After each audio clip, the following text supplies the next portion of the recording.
하반기에 한국에서 출판된 책들이 많은데요. 그 중에 습관이 영성이다 라고 하는 책을 여러분 들어보셨습니까?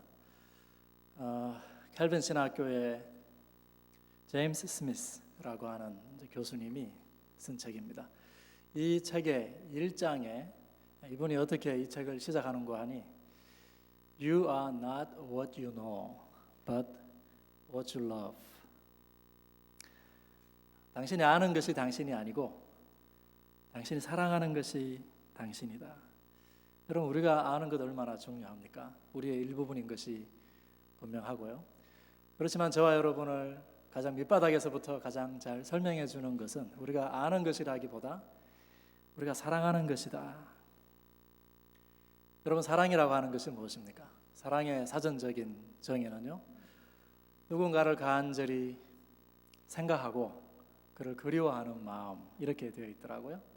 그리고 그 사람을 몹시 아끼고 귀하게 여기는 마음의 상태, 이게 사랑입니다. 그리고 그 마음의 상태는 그 사람의 유익을 구하는 행동으로 드러나게 되어 있죠. 그 사랑의 대상이 사람이 아니라 어떤 사물일 수도 있을까요? 우리가 좀 더 원초적으로 사랑을 욕망한다, 뭔가를 욕망한다, 뭔가를 갈망한다, 이렇게 표현할 수도 있을 것입니다. 우리가 누구 혹은 무엇을 사랑하는가에 따라서 우리에게 쾌락이 남기도 하고요, 우리에게 순전한 기쁨이 남기도 합니다. 여러분, 가만히 한번 생각해 보십시오. 쾌락이 다 나쁜 것인가요? 그것이 제자리에 있기만 하면 하나님이 주신 귀한 선물일 수 있습니다. 그렇지만 어떤 쾌락도 그것이 영원한 것은 없습니다. 그렇죠? 그것이 나쁘지 않다 하더라도 모든 쾌락은 불타올라서 사라지는 것입니다. 그리고 많은 경우에 우리의 내면 가운데 적지 않은 경우에 지저분한 영혼을 남기는 쾌락들도 많습니다. 그러나 사랑은 그렇지 않습니다, 여러분. 기쁨은 그렇지 않습니다.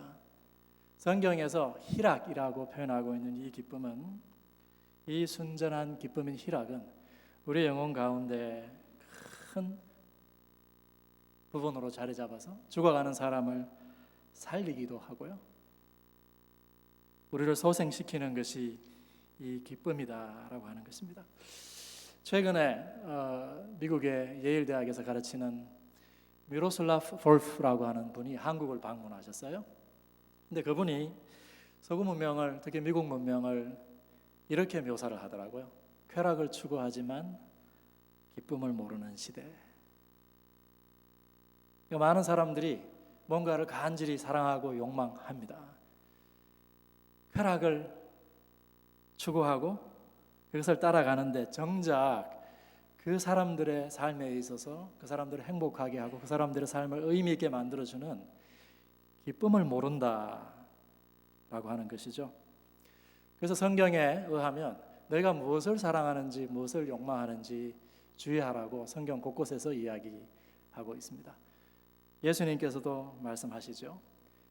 예수님께서 특별히 너희가 사랑할 대상을 조심하라 라고 하시면서 우리에게 두 가지 사랑의 대상을 꼭 찍어서 말씀해 주셨습니다. 마태복음 22장 37절, 예수께서 이르시되 네 마음을 다하고 목숨을 다하고 뜻을 다하여 주 너의 하나님을 사랑하라.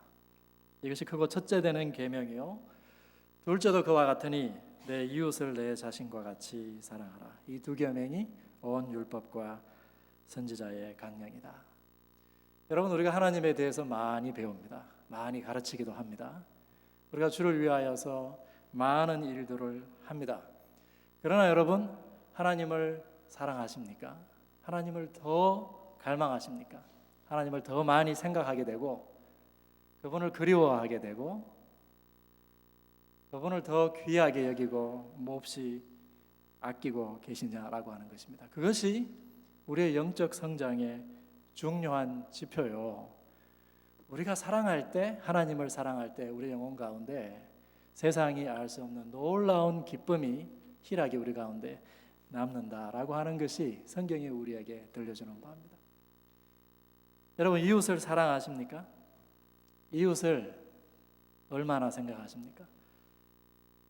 제가 미국에서 유학생활 하는 동안에요, 여러분 아시듯이, 많은 분들이 기억하시듯이 제가 기쁨의 교회에서 사역하면서 미국 교회에서 사찰 일을 같이 했습니다.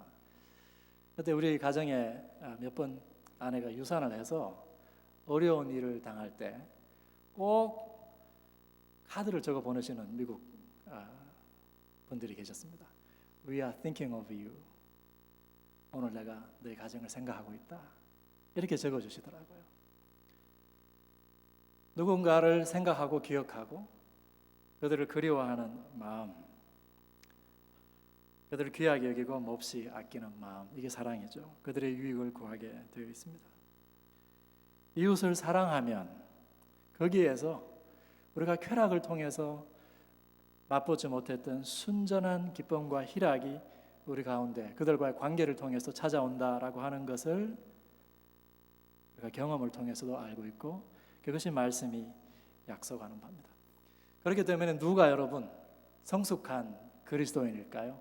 하나님을 더욱더 사랑하고 그분을 갈망하고 이웃을 더욱 사랑하고 그들의 유익을 구하고 그들을 아끼는 사람. 사랑 그리고 기쁨이 그리스도인들의 내적인 외적인 표지가 된다라고 하는 것입니다. 여러분, 우리가 이러한 사랑과 기쁨을 어떻게 소유할 수 있을까요? 이것이 그냥 될까요? 성경은 우리가 이것을 배워야 된다라고 이야기하고 배울 수 있다라고 이야기합니다. 그러고 보니까 여러분, 인간의 일생은 사랑을 배워가는 과정입니다. 우리는 모두 다 누군가로부터 사랑을 배웠습니다. 그렇죠, 여러분? 제가 학교에서 학생들하고 읽은 책 가운데 한국 요리 소설가 신경숙 씨가 쓴 엄마를 부탁해 라고 하는 책이 있습니다. 이 가운데 읽어보신 분 계실 겁니다. 그 책 속에 의하면요, 치매 걸린 엄마를 서울역에서 잃어버렸어요. 엄마가 치매에 걸렸다라고 하는 것을 가족들이 다 몰랐어요. 그런데 어떻게 치매가 걸렸다라고 하는 걸 알게 됐을까요? 엄마가 집을 찾아오지도 못하고 아버지 뒤를 따라오다가 그냥 엄마가 사라진 겁니다. 엄마가 큰아들이 살았던 동네들, 한 6군데 됩니다. 서울에서 살았던 그 동네들에 엄마와 같이 생긴 할머니가 파란색 슬리퍼를 신고, 겨울인데도 맨발로 파란색 슬리퍼를 신고, 이 맨발에 파란색 슬리퍼는 엄마가 처음 고등학교 졸업하고 큰아들이 서울에 살고 있을 때 급하게 큰아들을 찾아올 때 그 옷차림이 맨발에 파란색 슬리퍼였어요. 그 파란색 슬리퍼를 신은 어떤 할머니가 나타났다라고 하는 제보를 듣고 가족들이 찾아다니지만 결국 치매 걸린 엄마를 찾지 못합니다. 가족들이 다 자책을 하죠. 큰딸과 큰아들 그리고 남편이 엄마와 아내와 연관된 그 추억들을 떠올리면서 엄마가 머리 아프다고 했을 때 왜 가족들 중에 아무도 병원에 가자는 이야기를 하지 않았을까? 엄마가 기절했을 때 엄마에게 무슨 큰 병이 있을 수 있겠구나. 왜 가족들 가운데 아무도 그런 이야기들을 하지 않았을까? 자책하는 이야기들이 소설의 전반부입니다. 그런데 소설의 후반부로 넘어가면 새가 된 엄마가 나타나거든요. 엄마의 독백이 나와요. 엄마가 새가 되었다라고 하는 것은 실종된 엄마가 이미 죽었다라고 하는 것을 암시하는 거죠. 그런데 같은 사건을 떠올리면서도 엄마는 이야기하기를 그때 자기는 너무나 기쁨으로 그 일들을 다 감당했다, 이렇게 이야기하는 겁니다.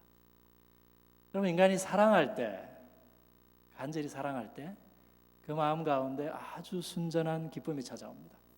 사랑할 때 기쁨이 찾아온다라고 하는 것은요, 그 사랑할 때 아무런 희생이 따르지 않는다, 이 말은 아니에요. 사랑할 때 아무런 나에게 아픔이 남지 않는다, 그런 뜻이 아닐 겁니다. 사랑하면 희생이 따라오죠. 사랑하면 아프죠. 아프지만 사랑을 하면 기쁘다. 엄마가 그 이야기를 하고 있는 거예요.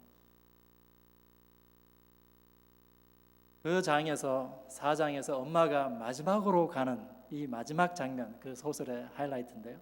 엄마가 생전에 중요하게 여겼던 사람들을 다 찾아가고 그들에게 독백을 하고 이제 마지막으로 찾아가는 곳이 어디냐 하면은 엄마의 엄마에게로 찾아갑니다. 저는 제가 태어났을 때 저희 외할머니가 돌아가셨어요. 그래서 엄마의 존재에 대해서 한 번도 생각해 보지 못했습니다.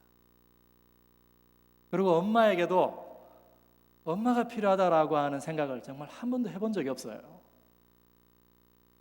그런데 그 소설에서 신경숙 씨가 그 장면에서 엄마가 마지막 찾아간 곳이 고향집 대청마루에 엄마의 엄마가 앉아 계시는데 엄마가 맨발에 파란색 슬리퍼를 신고 가니까 엄마의 엄마가 그 신발을 벗겨주고 피 묻은 엄마의 발을 감싸 안아줘요. 그러면서 엄마에게도 엄마가 필요하다. 여러분, 모성애가 본능적인 부분도 있습니다만 우리는 우리의 부모들로부터 사랑을 받고 배웠습니다. 그리고 사랑을 하면 아프고 희생을 해야 되지만 그 가운데 기쁨이 있다라고 하는 것을 배워서 우리의 자녀들과 다른 사람을 사랑할 수 있는 용기를 얻게 된 것이죠. 이 장면에서 여러분, 이 장면은 모든 사랑이 가지고 있는 기원이 있다라고 하는 것을 말해주는 것 같아요. 사랑의 기원이 있다라고 하는 것입니다. 그 기원이 무엇일까요? 오늘 요한은 회중에게 너희가 서로 사랑하라 이렇게 부탁하면서 하나님, 모든 사랑이 하나님에게 속해 있다.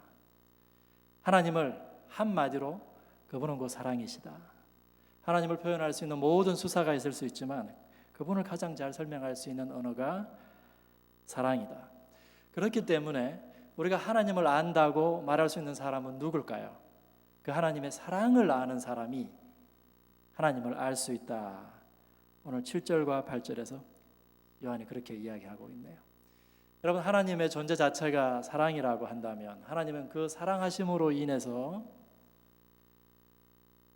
완전한 희락과 기쁨의 상태 가운데 있다라고 우리가 추론할 수 있을까요? 그럴 겁니다. 하나님은 하나님이 지으신 인간을 끊임없이 생각하시고 그들에게 무슨 필요가 있는지, 그들의 문제가 무엇인지, 어떠한 도움이 필요한지 끊임없이 생각하시고 인간을 그리워하시고 그들을 몹시 아끼고 그들을 귀하게 여기시는 분, 그것이 하나님이다 라고 하는 것이죠. 여러분, 그 하나님께서 그분의 사랑을 우리에게 어떻게 보여주셨습니까? 오늘 12절에 보니까 어느 때나 하나님을 본 사람이 없으되, 요한이 그렇게 이야기하고 있죠. 이 가운데도 하나님을 본 사람이 없을 것입니다.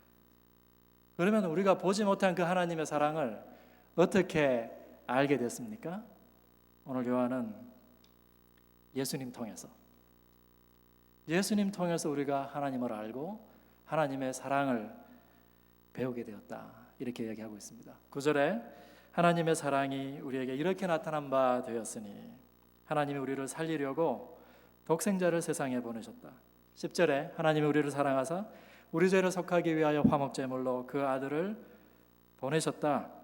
즉, 인간을 사랑하셔서 그 인간들을 위해 자신의 아들을 내어주시고 자신과도 같은 아들을 내어주시고 희생하시기까지 하나님께서 그 인간을 사랑하셨다라고 하는 것입니다.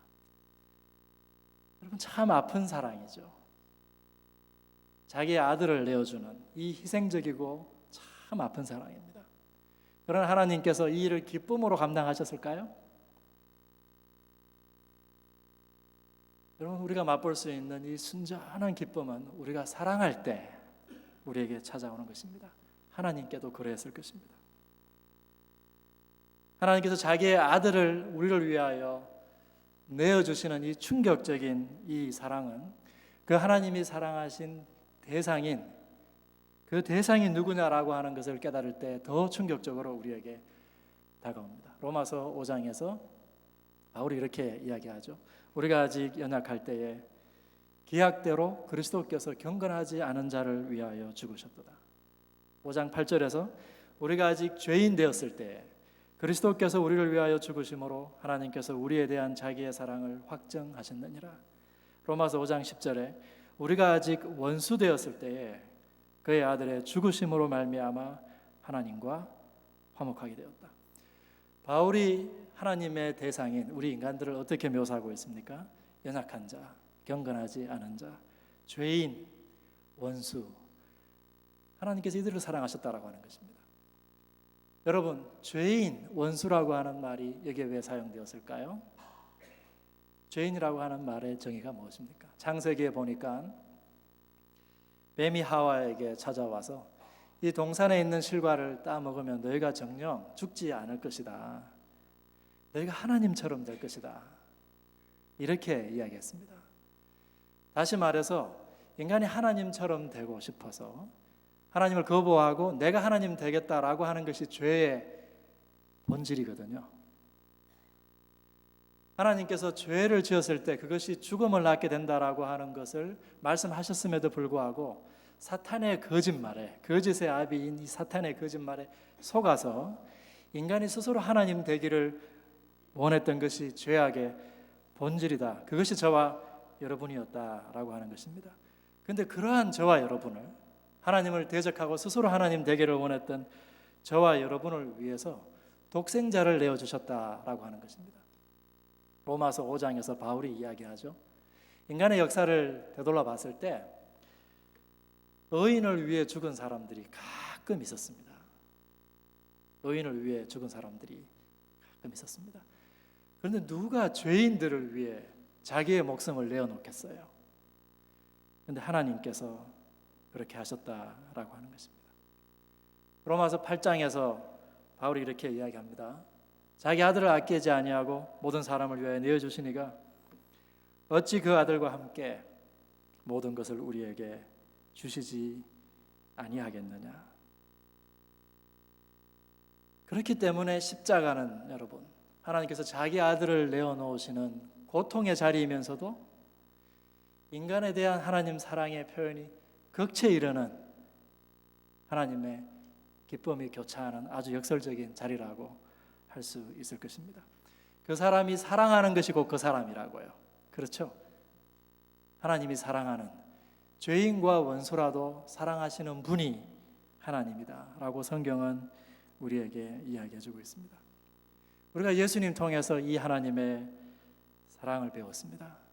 하나님께서 과연 자기 아들을 내어놓으시기까지 인간을 생각하시고 인간을 그리워하시는 분이구나, 인간을 몹시 아끼고 귀히 여기는 분이시구나. 우리가 예수님 통해서 하나님을 알고 하나님의 사랑을 알았다면 여러분, 예수님 통해서 우리가 하나님을 어떻게 사랑해야 될지에 대해서도 배울 수 있을까요?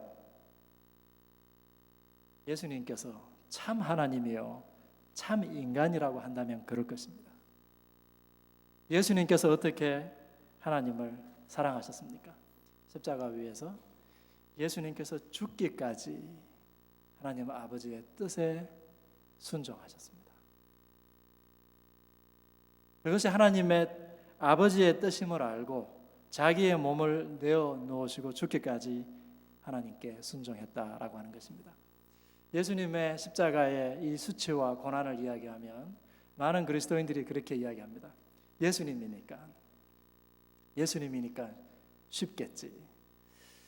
히브리서는 우리에게 이렇게 이야기합니다. 예수님께서 우리가 가지고 있는 이 모든 연약함을 다 가지고 계셨다는 겁니다.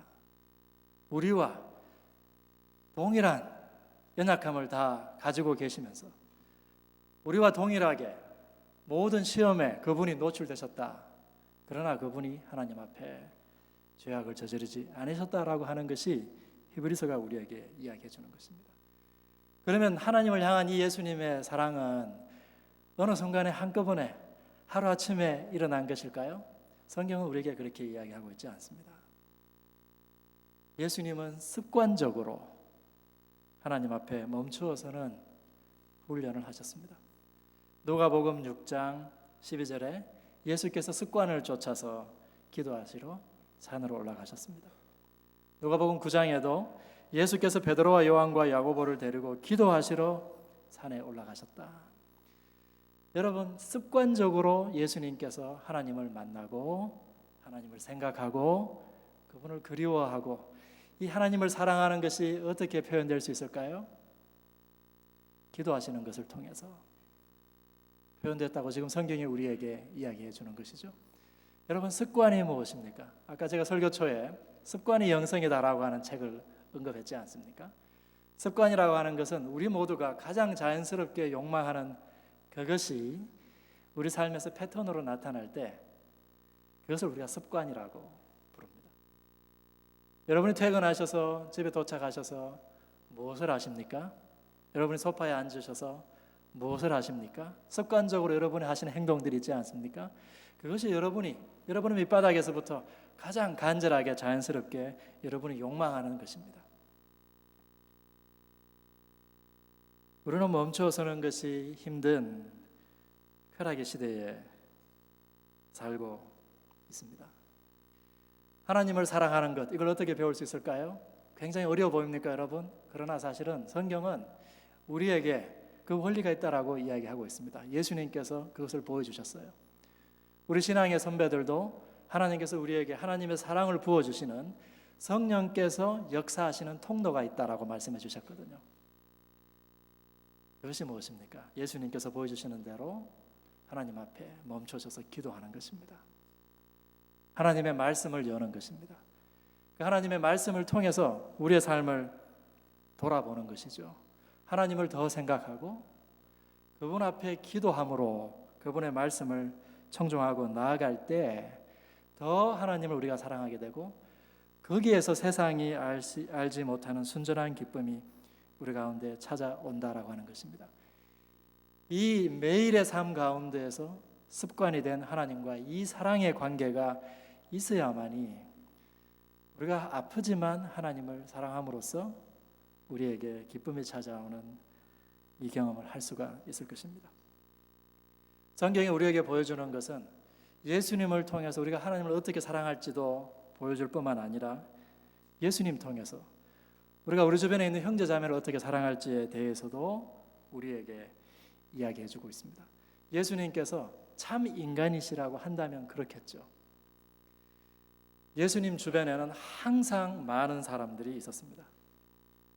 예수님은 그들을 다 모으셔서 특별히 예수님은 많은 군중들을 상대하기도 하셨지만 특별히 다른 사람들이 상대하지 않는 세리와 죄인과 장녀들을 초대하셔서 그들과 같이 식사하셨습니다.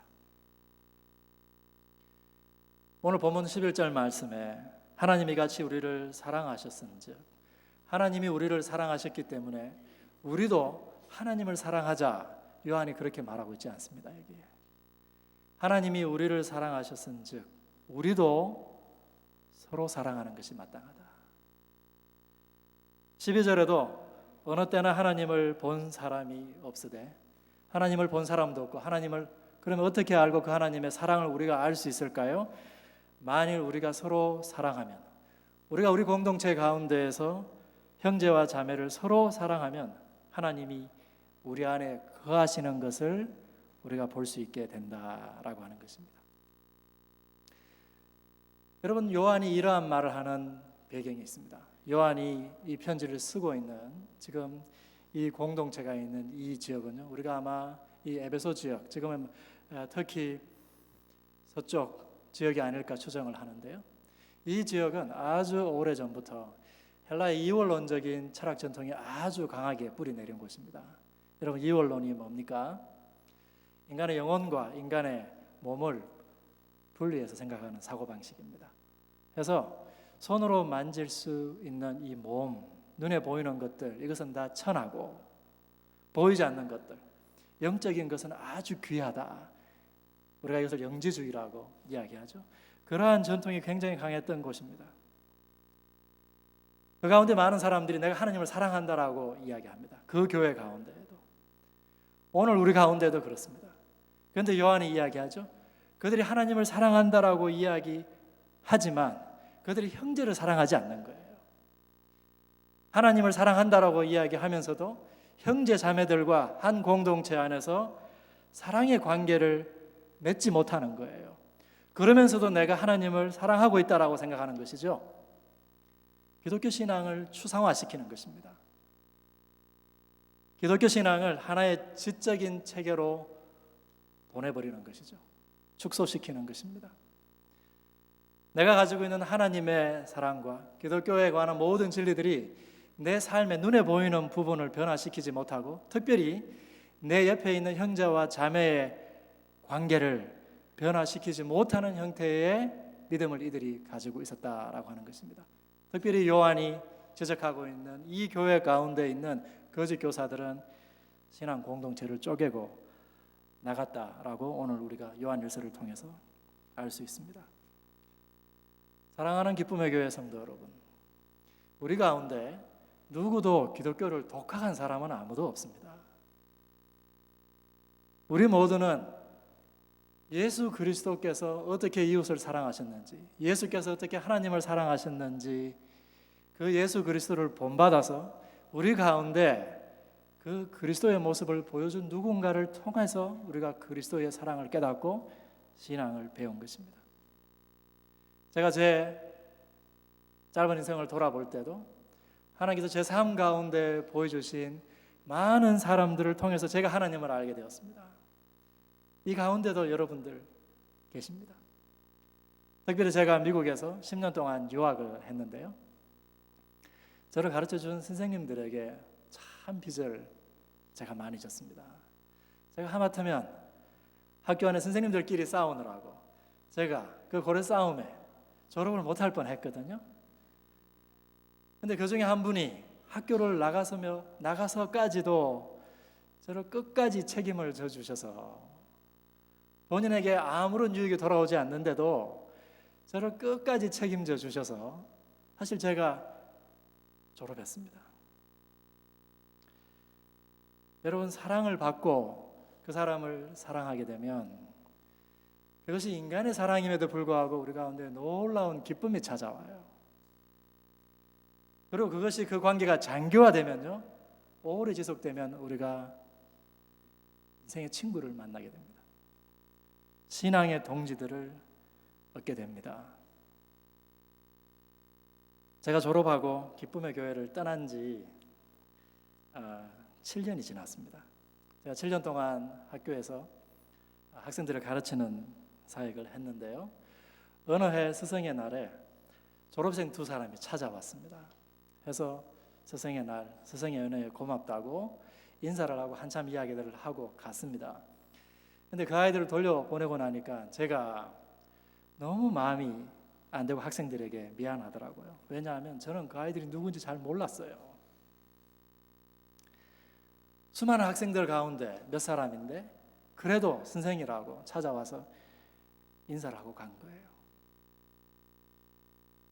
여러분, 자세히 보지 않는 모든 것은 지나가게 되어 있습니다. 사람도 마찬가지고 세월도 마찬가지입니다. 지금까지 여러분이 살아오시면서 수많은 사람들이 여러분 곁을 지나갔습니다. 오늘 기쁨의 교회 가운데에도 수많은 교우들이 있지 않습니까? 여러분 잘 생각해 보십시오. 그 사람들 대부분이 여러분 곁을 지나간 사람들이에요. 그리고 그것은 여러분에게 뭘 의미하는지 아십니까? 그 사람들에게도 여러분은 똑같은 존재라고 하는 것입니다. 그 사람들에게도 여러분은 아무런 의미가 없는 존재일 수 있다라고 하는 것이죠. 제가 그 아이들 돌려보낸 다음에 생각해 봤습니다. 제가 아직 한 20년 남았습니다. 다행히도.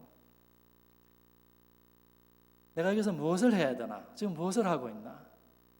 학생들이 학교 안에 있을 때는 스승과 제자의 관계지만 졸업하면 우리가 서로 사랑을 나누고 그리스도 안에서 진실한 교제를 나누게 되면 인생의 친구가 됩니다, 여러분. 믿음의 동지들이 됩니다. 사랑하는 기쁨의 교회 성도 여러분, 기쁨의 교회 안에서 여러분 얼마나 많은 인생의 친구들을 가지고 계십니까? 얼마나 많은 믿음의 동지를 여러분 가지고 계십니까? 여러분, 우리가 살아가는 데 필요한 것이 참 많습니다. 돈도 필요하고 집도 필요하고 차도 필요하죠. 그러나 그것은 우리가 살아가는 데 필요한 수단들이지 그저 필요한 것들일 뿐이에요. 우리가 살아가는 목적은 무엇입니까, 여러분? 우리가 살아가는 이유는요, 사랑할 사람들을 얻기 위해 살아가는 거예요. 여러분, 그렇지 않습니까? 우리가 사랑할 때 여러분이 그렇게도 간절히 찾는 삶의 기쁨과 희락이 우리 가운데 찾아오는 것입니다. 오늘 요한에 의하면 너희가 서로 사랑할 때 비로소 너희 가운데 하나님이 거하신다라고 하는 것을 우리가 체험할 수 있다라고 하는 거예요. 이 공동체 가운데 하나님이 거하신다라고 하는 것을 우리가 사랑할 때 비로소 맛볼 수 있다라고 하는 것입니다. 사랑하다 보면 더 사랑하게 됩니다. 왜냐하면 사랑하다 보면 기쁨이 찾아오거든요. 제가 계속 그 이야기 지금 하고 있지 않습니까? 그런데 오늘 본문 18절에 사랑 안에 두려움이 없고 온전한 사랑이 두려움을 내어 쫓는다. 요한이 그렇게 이야기하죠. 제가 신학교 3년 MDB를 졸업한 다음에 기쁨의 교회에 와서 청년부 사역을 했습니다. 그런데 제가 알았어요. 제가 사역할 준비가 안 돼 있었습니다. 저보다 나이 어린 청년들을 제가 만나는데 제 마음속에 얼마나 두려움이 많이 생기는지요. 여러분, 두려움이 왜 생깁니까? 내 가운데 연약함이 있는데 이게 곧 다른 사람들에게 드러날 것 같아. 그럼 두려움이 생기는 거잖아요. 그 두려움이 언제 물러가는지 아십니까, 여러분? 제가 그 아이들을 품을 때, 제가 그 아이들을 사랑할 때 그 두려움이 물러가더라고요. 두려움이 없는 사람, 성숙한 사람입니다. 그렇기 때문에 사람이 사랑하면요, 자라게 되어 있습니다. 사랑하면 사람이 성장하게 되어 있습니다. 로마서 5장에 바울이 이렇게 이야기합니다. 성령이 너희 가운데 하나님의 사랑을 너희 심령 가운데 부어주신다. 로마서 8장에서는요, 성령이 우리를 그리스도의 형상에 이르기까지 자라게 하신다. 성령께서 우리에게 찾아오시면 그리스도를 따라서 우리가 다른 사람을 사랑하게 하고 하나님을 사랑하게 하거든요. 사랑하면 두려움이 물러가고 우리 가운데 기쁨과 희락이 찾아오고 그러면서 내면이 성장하고 그 사람이 그리스도를 닮아가는 것이죠.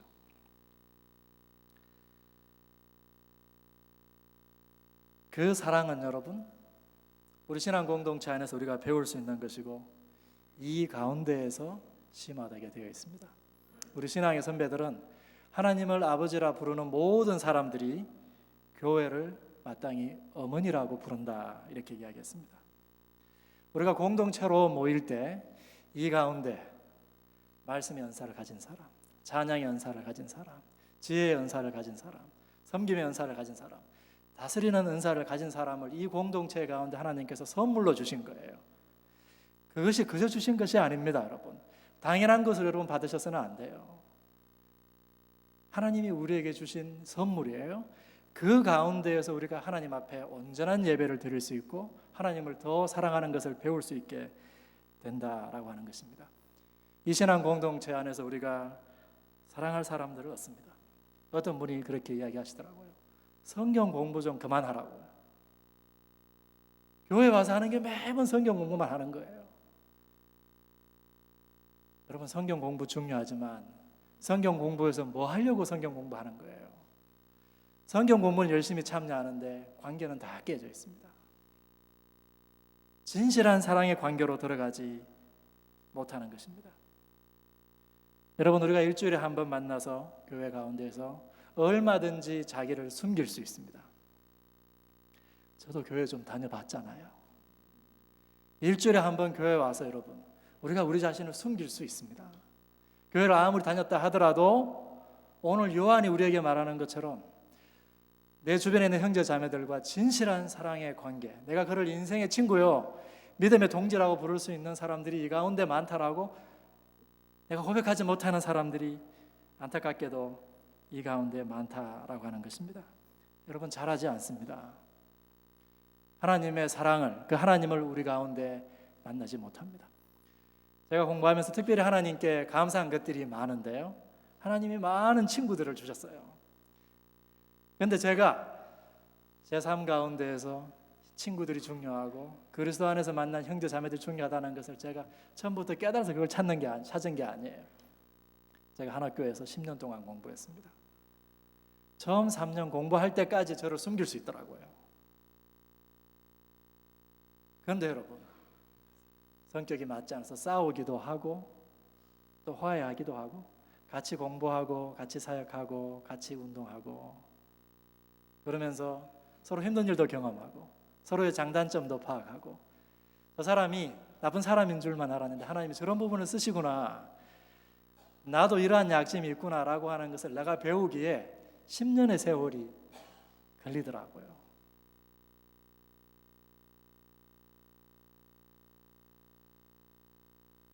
하나님을 사랑한다고 이야기하는 많은 사람들이 사람을 싫어하더라고요. 많은 사람들이 혼자 있고 싶어 합니다. 그러면서 나는 기질 자체가 내성적이다 이렇게 이야기를 하더라고요. 여러분, 저도 굉장히 내성적인 사람입니다. 근데 내성적인 사람은요, 말하지 않아도 그냥 같이 있는 것만으로도 좋은 사람들이 내성적인 사람들이에요. 외향적인 사람들은 만나서 막 이야기하고 그런 사람들이고, 내성적인 사람들은 같이 있기만 해도 좋은 사람들이에요. 사람 싫어하는 사람들이 그 사람들이 내성적인 사람들이 아닙니다. 여러분, 기독교인들 가운데 혼자 잘 되고 싶어하는 사람들이 있습니다. 혼자 신앙생활 할 수 있다고 생각합니다. 여러분, 그래서 뭐 하길래요? 뭐 하려고 그러십니까? 그 방향대로 여러분 쭉 한번 따라가 보십시오. 혼자 잘 살아서 뭐 하시려고요? 여러분, 많이 쌓아둬서 뭐 하시려고요? 어떤 분이 그러시더라고요. 그런 분들은 아주 비싼 요양원에 가게 될 거라고. 비싼 요양원에서 아주 외롭게. 여러분, 인생을 마감하는 것이 하나님께서 우리에게 의도하신 하나님 자녀들의 삶이 아니다라고 하는 것입니다. 공동체 밖에서의 성장은 한계가 있습니다. 하나님은 우리를 이 신앙 공동체 안에 두셔서 우리를 그리스도에게까지 이르도록 훈련시키고 계신 것입니다. 사람들이 모이면 갈등이 생깁니다. 저도 학교에서 학생들을 좀 가까이 당겨서 만나니까 교수가 가지고 있는 단점들이 학생들에게 막 드러나더라고요. 교회에서도 마찬가지죠, 여러분. 여러분, 이걸 아셔야 됩니다.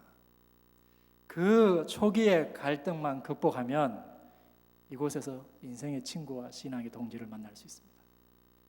그 초기의 갈등만 극복하면 인생을 함께 살아갈, 여러분의 삶을 빛나게 해줄, 여러분의 삶 가운데 놀라운 희락을 가져다 줄 수 있는 인생의 친구와 믿음의 동지들을 이 가운데서 만날 수 있다라고 하는 것이죠.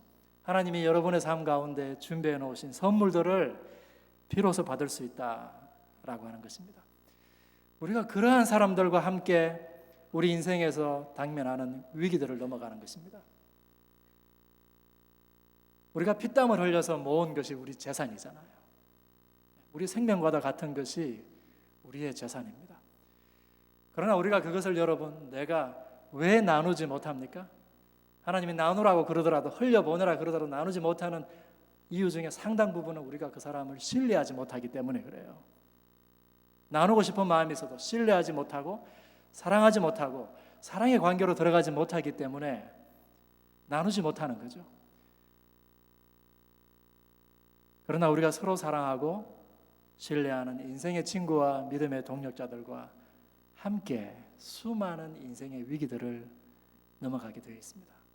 이미 이 가운데 많은 분들이 그러한 경험들이 있을 것입니다. 제가 학교에서 일하다 보니까 제가 기쁨의 교회에서도 사고를 많이 쳤습니다만 저는 굉장히 이상적인 사람이더라고요. 영감에 따라서 움직이는 사람이에요. 그래서 제 주변에는 항상 합리적인 분이 계셔야 돼요. 저를 좀 붙잡아 줘야 됩니다. 그런데 저 같은 사람이 없으면 몸이 건조하고 재미가 없더라고요. 우리가 신앙 공동체 안에 있을 때 내가 누구인지 발견할 수 있습니다. 사람들이 내가 누구인지 잘 몰라요. 내가 어떠한 스타일인지. 그래서 갈등이 일어나도 내가 어떠한 스타일인지 잘 모르기 때문에 많이 부딪히는 것이죠. 진실한 공동체 속에서 자기의 연약함과 자기의 강점을 발견하고 하나님이 나라는 존재를 어떻게 지으셨는지 우리가 찾아가게 되어 있습니다. 우리가 인생의 친구들이 우리 뒤에 있을 때, 중요한 결정을 할 때 그 사람들에게 물어볼 수 있습니다. 여러분, 신앙생활 하시고 인생을 살아가는데 모든 일들이, 여러분 앞에 당면한 모든 인생의 질문들이 옳고 그름으로 분명하게 나누어지던가요? 제가 다루는 많은 질문들은 옳고 그름으로 나눠지지 않는 질문들이 더 많아요. 그럴 때 내가 하나님의 뜻에 부합한 방향으로 나가고 있다라고 하는 것을 제가 어떻게 확신할 수 있을까요? 제 친구들이 제게 이야기해 주는 거예요. 정 목사가 하나님의 뜻에 부합한 삶을 지금 살고 있다. 그 길로 계속 가라고 하는 거예요. 인생의 친구들이 내 뒤에서 내가 가는 길을 지지해 줄 때 비로소 내가 흔들리지 않고 하나님의 뜻을 따라 살아갈 수 있다라고 하는 것입니다. 무엇보다 우리는 사랑할 사람들이 필요합니다. 여러분, 그 사람들을 어디에서 만나려고 그러십니까? 여기서 만나지 않으면 어디서 여러분 사랑할 사람들을 만나시려고 그러세요? 우리가 살아가는 목적은 사랑하기 위해서 살아가는 겁니다. 사랑할 때 우리 가운데 놀라운 기쁨이 찾아오는 거예요. 사랑할 때 우리 가운데, 내면 가운데 안정감이 솟아나는 겁니다. 여러분, 안정감이라고 하는 것은 내 스스로 만들어내는 것이 아니에요. 다른 사람이 나를 잡아줄 때 나에게 찾아오는 것이 안정감입니다. 사랑하는 기쁨의 교회 성도 여러분, 오늘 요한은 우리에게 우리가 서로 사랑하자 이렇게 이야기하고 있습니다. 여러분, 무엇을 사랑하십니까? 여러분, 무엇을 욕망하십니까? 제가 미국 와서 우리 교우들이 성공해서 큰 집도 사고 자녀들도 잘 되는 거 보니까 너무 반갑더라고요. 그런데 여러분, 그것에서 멈춘다면 여러분, 미국에서 성공한 이민자들은 될 수 있지만 예수의 제자는 아닙니다. 여러분, 자기 스스로 나 혼자 충분하다고 생각하시는 분들 이 가운데 혹시 계실지 모르겠습니다. 우리 가족 하나 온전하게 세워지는 것으로 충분하다라고 생각하는 분들이 계실지 모르겠습니다. 예수의 제자는 아닙니다. 예수님께서는요, 이 식탁에 초대받지 못한다고 모든 사람이 인정하는 세리와 죄인과 창녀들을 그들을 불러서 내가 온 것은 바로 이러한 사람들을 초대하고 그 사람들을 회복하기 위해서 내가 왔다라고 하는 것을 보여주셨습니다. 그리고 그러한 삶을 너희도 따라 살아라.